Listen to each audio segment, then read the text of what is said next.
our beloved Boss Mike Severa.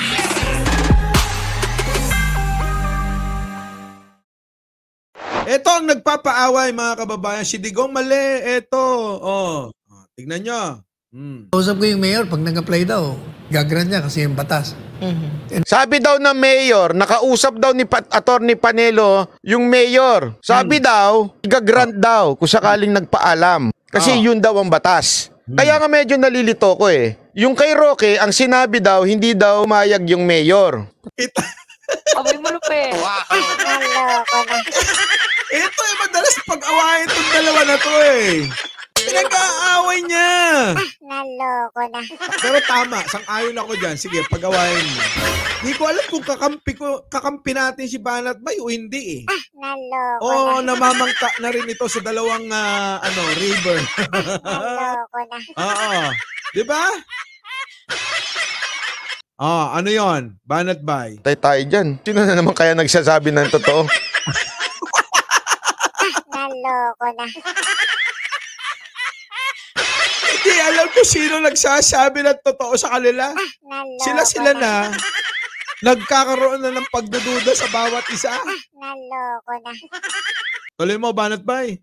For that matter, lahat ng pagraralihan nyo, mag-apply kayo, yung ordinaryong application. Oo nga, mag-apply kasi kayo ng maayos. Kasi hindi kayo nag-apply ng maayos eh. Naloko Tapos, ganyan talaga mga utak talangka, hindi nagkakasundo-sundo. Sila naglalaglagan, sila naghihilahan. Naloko na. Ito si Banat Bay. Hinihila niya ng hinihila si Maharlika kasi nasasapawan na siya. Naloko na. Ito namang si Roque, si Panelo, naghihilahan din. Kasi feeling nila, teka muna, bakit siya lang ang sumisikat? Naloko na. Sige, tuloy. Dyan na, on so-and-so date, kami magrarally on this particular place. Hindi kami ng assistance. Pag na-file nyo yun, pag within 7 days na wala. Ewan ko kung bakit sa Bulacan. Ako nga, yun din yung tanong ko eh. Bakit hindi... Naloko na. Kasi naman kayong kukulit nyo. Eto yung nangyaring yung hindi natuloy na rally nila. Bakit kasi? Ipinilit nyo sa Bulacan. Hindi naman kayo welcome sa Bulacan. Naloko na. Hanggang Davao nga lang daw kayo, sabi ni Letisa. Pasok. Sa Metro Manila o sa Liwasan o kaya sa Luneta. Kasi alam ko Luneta pwede. Alam ko. Bakit ba kasi nagpipilit kayo sa Bulacan?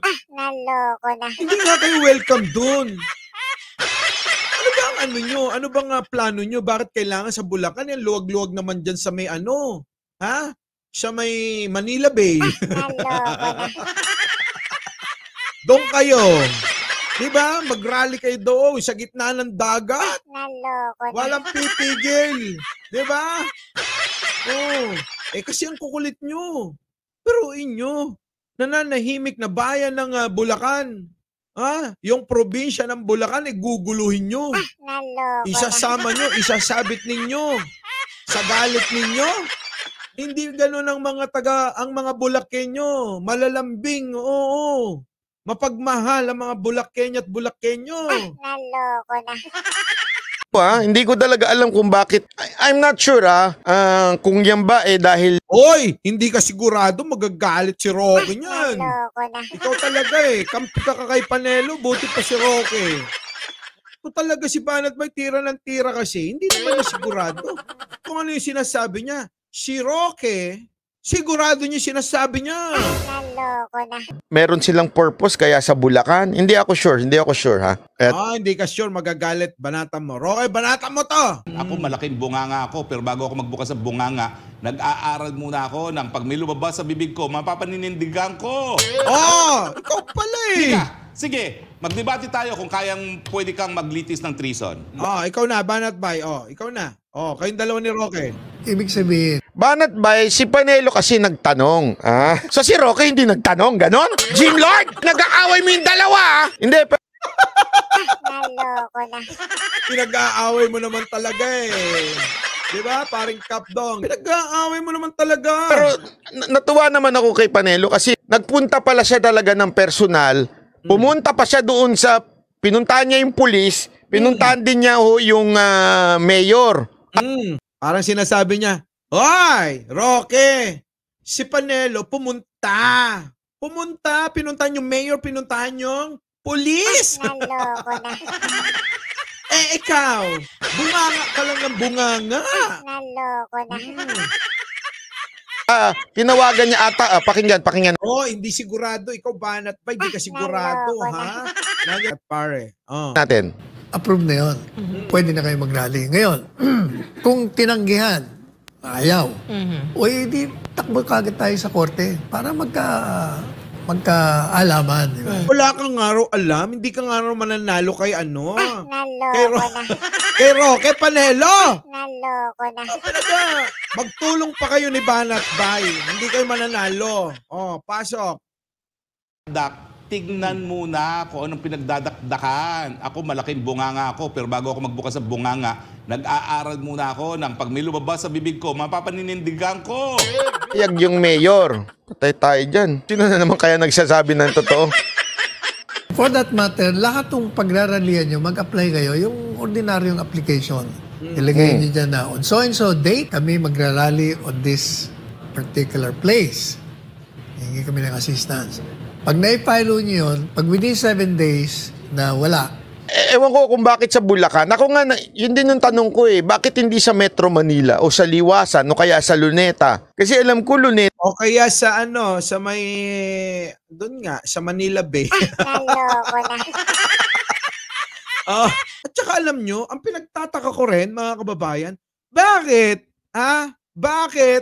itong mga maisog ay parang gusto nilang libutin yung Pilipinas sa ginagawa nilang pagrarally.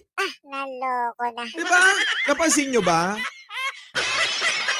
Davao. Tapos, Del Norte, Davao. Sa Cebu. Tapos, Liwasang Bonifacio, Bulacan. Susunod, pupunta na ng Norte. Naloko na. Oo, sa Ilocos. Pag-rally kaya kayo sa Ilocos Sur, o kaya Ilocos Norte. Naloko na. Ito pwede. Alam ko hindi ko talaga alam kung bakit. I'm not sure kung yan ba dahil meron silang purpose kaya sa Bulacan. Hindi ako. Ayun na nga yung purpose nila. Nangangampanya na nga sila. Naloko na. Nangangampanya. Ang aga. Kasi parang ganito yung diskarte nila para makakuha tayo. Kasi nararamdaman nila na maglalayasan na. Mag-organize kayo para yung mga trapong mga kakampi natin, ganyan ang isip ng mga yan. Para hindi umalis. Ang gawin natin, mag-rally tayo ng mag-rally sa iba't ibang mga probinsya. Para malibre sila ng pangangampanya. Naloko na. Kaso mga boss, mukhang napapasama sila sa ginagawa nilang pagrarally nila. Naloko na. Sabi ni Gigangs, at saka ni Blanca Magada, sa China na lang daw kayo mag-rally. Naloko na. Banat ba si Panelo kasi nagtanong. So si Roque hindi nagtanong, ganon? Jim Lord, nag-aaway mo yung dalawa. Hindi, pero Naloko na. kita niyo kung paano na pinag-aaway-away o pag-aaway na itong mga magkakasama na to. Sila na lang magkamukha, nag-aaway pa. Naloko na. Mag-rally na lang sila sa Mars. Imelda Hansen. Natuwa naman ako kay Panelo kasi nagpunta pala siya talaga ng personal.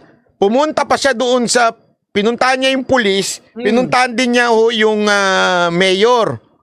Tinawagan niya ata, pakinggan natin. Approve na yun. Kung naman Banat pa, hindi ka naman pala sigurado. Diba?